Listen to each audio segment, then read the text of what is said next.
एक रात जॉन अपनी बीवी कैरन के पास आता है। हालांकि ये बात तक नहीं करते और खाना भी अलग अलग कमरे में खाते हैं। ये लोग साथ तो रहते हैं पर एक दूसरे से दूरी बनाकर रहते हैं। साथ में बैठकर एक इन्फेक्शन की खबर सुनते हैं जो तेजी से फैल रहा है। जॉन कहता है ये फार्मास्यूटिकल कंपनीज की चाल है, बस अपनी दवाइयां बेचने के चक्कर में ये लोगों को डरा रहे हैं। कैरन जॉन की बात को नजरअंदाज कर देती है। जॉन जाते जाते कहता है कि वो सोने से पहले कुछ पेपर्स चेक करेगा। कैरन कुछ बोलने का सोचती तो है पर बोलती नहीं। अगली सुबह इनके घर से टकराकर एक प्लेन पास में क्रैश हो जाता है। कैरन कुछ कहना चाहती थी लेकिन जॉन हादसे का पता लगाने के लिए बाहर निकल जाता है और उसे सुनाई नहीं देता कि कैरन तलाक चाहती है। जॉन को पता चलता है कि वो प्लेन जाकर एक बिल्डिंग से टकराया और वहाँ आग लग गई। जॉन का पड़ोसी बोलता है कि इन्फेक्टेड लोग एक दूसरे को काट रहे हैं। कैरन को ये बताने के लिए जॉन घर की तरफ भागता है। पूरे शहर में सायरन बजने लगते हैं। जब ये खिड़की से देखते हैं तो पता चलता है कि इन्फेक्टेड लोग ज़ोंबी बन चुके हैं। ये दोनों टीवी ऑन कर देते हैं। यहाँ पर न्यूज चल रही है जिसमें सभी को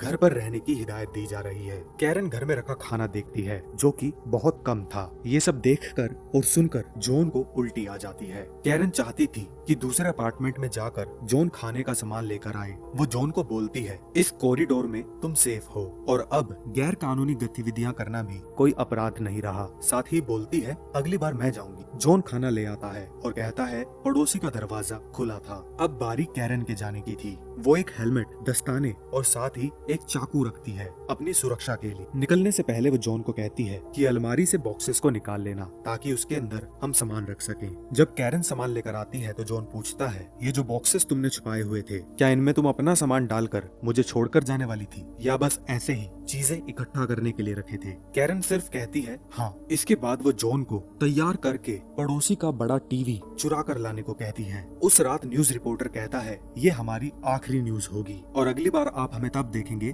जब ये सिचुएशन कंट्रोल में आ जाएगी। न्यूज रिपोर्टर फिर से याद दिलाता है कि घर में रहना और किसी गैर इंसान से दूरी बनाकर रखना। मिलिट्री मुसीबत में पड़े लोगों को बचा रही थी और अगर आप मुसीबत में हैं तो अपनी खिड़की पर आपको एक्स का साइन बनाना है। अब बाकी के सारे अपडेट्स रेडियो पर 3 बजे सुनाए जाया करेंगे। ये दोनों अपनी खिड़की पर एक्स बना देते हैं। रात को पास से एक हेलीकॉप्टर तो गुजरता है पर इनके लिए नहीं रुकता। अगली सुबह जॉन देखता है कि कैरन कुछ सामान लेकर वापस आई है। दरअसल वो पूरी रात सो नहीं पाई इसलिए पूरे अपार्टमेंट में घूम घूम कर जो उसे जरूरी लगा उसे ले आई। जॉन कैरन को वादा करता है कि हम लोग ये सारा सामान लौटा देंगे जब भी ये पेंडेमिक खत्म हो जाएगी। जॉन देखकर थोड़ा परेशान था कि कैरन लोगों के कपड़े भी चुरा कर ले आई है। इसके बाद जॉन सोचता है अगर ज़ोंबीज अंदर आ गए तो हमें उन्हें रोकने के लिए कुछ तैयारी करनी चाहिए, जैसे कि स्प्रे का एक लाइटर पर यूज करके फ्लेम थ्रोअर बनाना। कैरन जॉन के पास चाकू और हथौड़े लाकर रख देती है। 3 बजे रेडियो पर गवर्नमेंट की तरफ से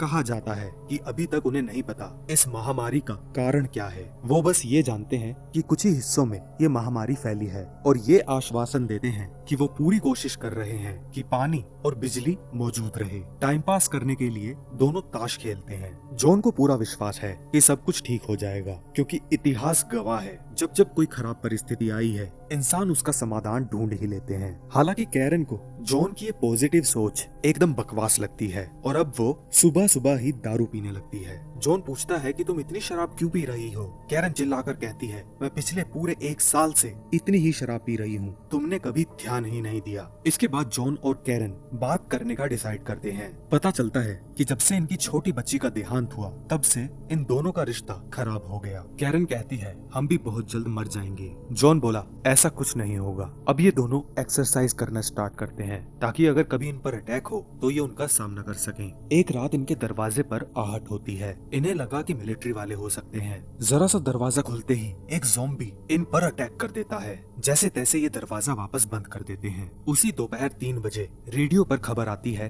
कि एक साइंटिस्ट इस वायरस की वैक्सीन बनाने की कोशिश कर रहा है। अब ये दोनों बहुत हताश हो जाते हैं इसलिए स्मोकिंग करना स्टार्ट कर देते हैं। न सिर्फ सिगरेट बल्कि उससे भी खतरनाक चीजें जो कि कैरन लाई थी चुराकर पुलिस के एक लोकर से। जॉन उस हैप्पी पाउडर का सेवन कर लेता है। कैरन जॉन को डरपोक बुलाती है और फिर जॉन से भी ज्यादा हैप्पी पाउडर को अपनी बॉडी में डाल लेती है। कैरन वहाँ से पाउडर के साथ गन भी लाई थी। वो ये भी मान जाती है कि आखिरी कुछ बार से जब जब इन दोनों ने रातें रंगीन करी हैं तब तब कैरन ने मफिन्स में कुछ मिलाया था। इसके बाद जॉन और भी ज्यादा चीजें ट्राई करना चाहता था। इसके बाद ये दोनों मूवी देखते हैं, साथ ही शराब पीते हैं। अगली सुबह गोली की आवाज से कैरन की आंख खुल जाती है। पता चलता है कि जॉन गोली चलाने की प्रैक्टिस कर रहा था और गलती से उसने कैरन की माँ का दिया हुआ एक कटोरा तोड़ दिया था। कैरन इसी बात से काफी नाराज हो जाती है। कैरन बाथरूम में जाती है और अपने घर की छत में हुए छेद से देखती है कि मिलिट्री वाले लोगों को बचा रहे हैं, मगर इन्हें नहीं। नाश्ते के समय जॉन मान जाता है कि शायद उन्हें एक लंबे समय तक इस परिस्थिति से गुजरना पड़ेगा। कटोरे के टूटे हुए हिस्से को वो दरवाजे के बाहर डाल देते हैं और शराब से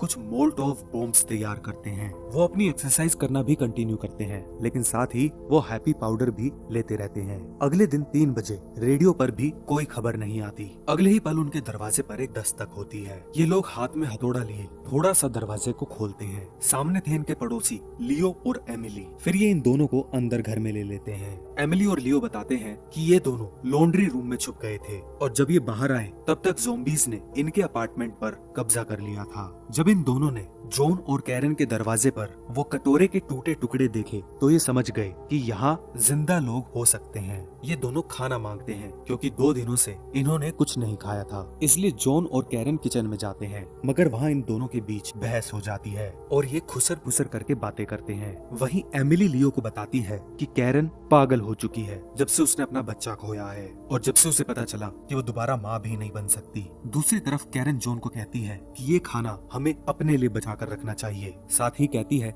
एमिली एक घटिया औरत है क्योंकि वो बेवजह लॉन्ड्री रूम में गुस्से से भरे नोट्स लिखती रहती है। जॉन बोलता है हमें उनकी मदद करनी चाहिए। इसके बाद कैरन कहती है ठीक है, पर हम हैप्पी पाउडर डालकर देंगे इनको खाना ताकि इनको आगे भूख कम लगे। कैरन के घर पर एमिली अपने कपड़े नोटिस कर लेती है और साथ ही इनका टीवी भी। एमिली समझ गई थी कि कैरन उनके घर से चोरी कर रही थी। कैरन इनसे पूछती है तुम्हारा आगे का क्या प्लान है। लियो कहता है अगर तुम चाहती हो कि हम चले जाएं तो हम चले जाएंगे, मगर न जाने क्यों कैरन उन्हें बाहर नहीं करती। लियो कहता है कि वो साफ सफाई करने में अच्छा है, इसलिए कैरन कहती है ठीक है तुम मदद कर सकते हो। पूरी रात ये लोग बैठकर दारू पीते हैं और बातचीत करते हैं। एमिली लियो को शांत रहने को कहती है। जब बात सोने की आती है लियो और एमिली शॉक्ड हो जाते हैं क्योंकि उन्हें जमीन पर सोना पड़ता है। अपने दांत साफ करते हुए कैरन जॉन को कहती है इन मेहमानों को लगता है कि इनका अपार्टमेंट हमारे से अच्छा है क्योंकि उसमें ज्यादा कमरे हैं। हालांकि अब भी कैरन उन्हें बाहर नहीं करना चाहती थी क्योंकि उसे डर था कि जब ये महामारी खत्म हो जाएगी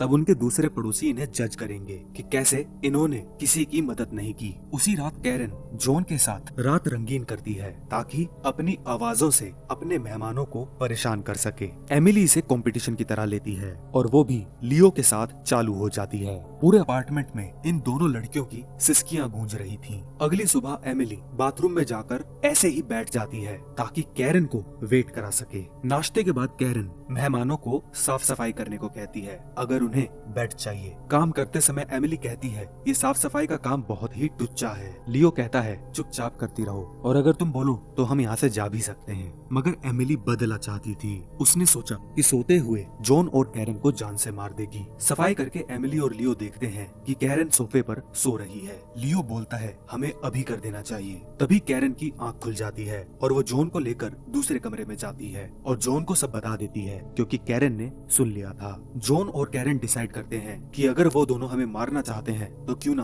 पहले हम ही उन्हें मार दें। कुछ देर बाद कैरन उन दोनों को बिस्किट्स देती है जिसमें उसने कुछ मिला रखा था। कैरन ने सोचा था कि वो लोग खाकर बेहोश हो जाएंगे, मगर कैरन ने जितना उसमें मिलाया था उसको खाकर वो दोनों वहीं मर जाते हैं। इन्होंने पहली बार किसी का कत्ल किया इसलिए थोड़े दुखी हो गए थे और फिर हैप्पी पाउडर लेकर रिलैक्स हो जाते हैं। तभी वो देखते हैं कि एमिली और लियो जाग जाते हैं और ज़ॉम्बी बन जाते हैं, इसलिए कैरन उन्हें शूट कर देती है और फिर उनकी लाश को खींचकर ये दोनों दूसरे अपार्टमेंट में रख देते हैं और फिर से हैप्पी पाउडर लेने लगते हैं। इस बार तो सोने के लिए भी इन्हें दवाई लेनी पड़ती है। इस रात ये इतनी गहरी नींद में सो रहे थे कि जब एक रेस्क्यू हेलीकॉप्टर स्पीकर में कह रहा था कि अगर आपको मेरी जरूरत है तो अपनी लाइट ऑन करें, इन्हें सुनाई तक नहीं देता।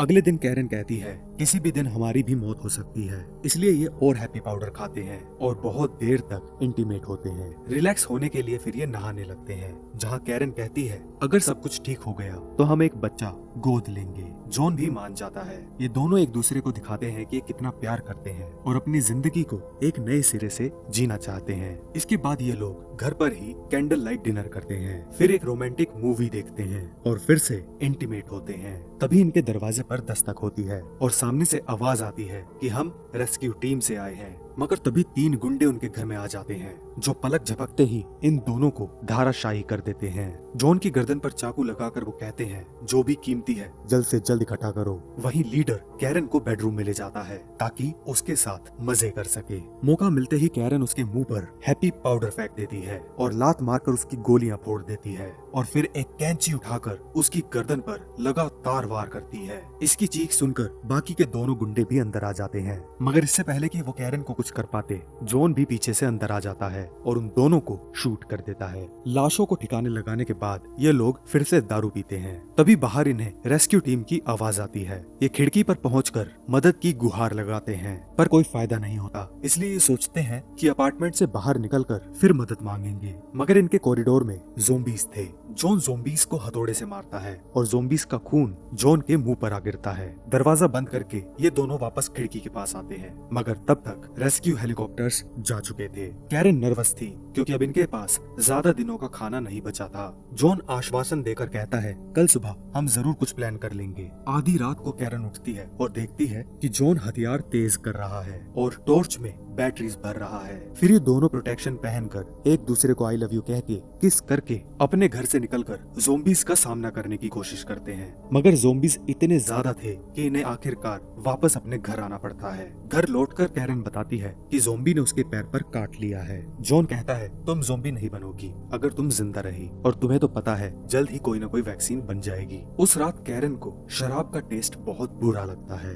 एक भयानक सपना देखकर कैरन जाग जाती है और अपार्टमेंट से निकलने लगती है। जब जॉन उसे रुकने के लिए कहता है तब कैरन उसे बताती है कि मुझे कुछ ऐसी भूख लग रही है जिस पर मेरा कोई कंट्रोल नहीं है। जॉन अपने हाथ से खून निकालता है और कैरन उसे तुरंत पी जाती है। इससे कैरन की भूख कुछ पल के लिए शांत हो जाती है। वो कहती है तुम हमेशा मुझे अपना खून नहीं पिला पाओगे। जॉन कहता है मैं अपनी खुशी से ऐसा कर रहा हूँ, कुछ समय बाद सब कुछ ठीक हो जाएगा। ये कहकर वो कैरन को गले लगा लेता है। कैरन कहती है मुझे तुम्हारे खून की सुगंध आ रही है, इसलिए प्लीज अपने घाव को ढक लो। रात को ये दोनों अपने भविष्य का सोचकर रोने लगते हैं। इसके बाद कैरन नहाते वक्त खुद को खत्म करने का सोचती है, पर वो कर नहीं पाती। जॉन कैरन के लिए एक गिलास खून लेकर आता है। वो एक ही सेकंड में सारा पी जाती है। उस रात ये बिना किसी हैप्पी पाउडर के एक दूसरे के साथ नोटी होते हैं। अगली सुबह बेड पर जॉन को कैरन नहीं मिलती। बाथरूम में उसे एक लेटर मिलता है जिसमें कैरन ने लिखा था कि उसे भयानक सपने आते हैं जिनमें कैरन एक ज़ोंबी बन जाती है और जॉन को खाने की कोशिश करती है। अगर तुम मुझे मिलना चाहते हो तो मुझसे नर्सरी वाले रूम में आकर मिलो। जॉन उसी कमरे में जाता है। वहाँ पर उसे पूरी तरह से ज़ोंबी बनी कैरन दिखती है जिसने खुद को बांधा हुआ था और उसकी छाती पर एक नोट लिखा था, मुझे प्यार करो, मुझे मार दो। रोते रोते जॉन कैरन को इस महामारी के बाद के भविष्य के बारे में जितने भी सपने देखे थे सब बताने लगता है। बहुत सारी दारू पीने के बाद अब वो डिसाइड कर लेता है अपनी बीवी को मारने का। कुछ ही देर बाद सोल्जर्स उनके अपार्टमेंट में घुसने लगते हैं क्योंकि उनकी नजर अपार्टमेंट की खिड़की पर बने एक्स पर पड़ चुकी थी। जब वो नर्सरी रूम में आते हैं वो देखते हैं कि जॉन और कैरन दोनों ज़ोंबी बन चुके हैं और उनके हाथ एक दूसरे से बंधे हुए हैं। कैप्टन कहता है ये है सच्चा प्यार। वहीं दूसरा सोल्जर कहता है ज़ोंबीज को नागरिक का दर्जा नहीं दिया जाता और हमें शांति कायम करने के लिए इन्हें मारने का अधिकार है। जॉन और कैरन को मारने के बाद सोल्जर्स वहाँ से चले जाते हैं। कैसी लगी आपको ये लव स्टोरी मुझे कमेंट्स में जरूर बताना, और चैनल पर नए हैं तो प्लीज चैनल को सब्सक्राइब करें। Thanks for watching.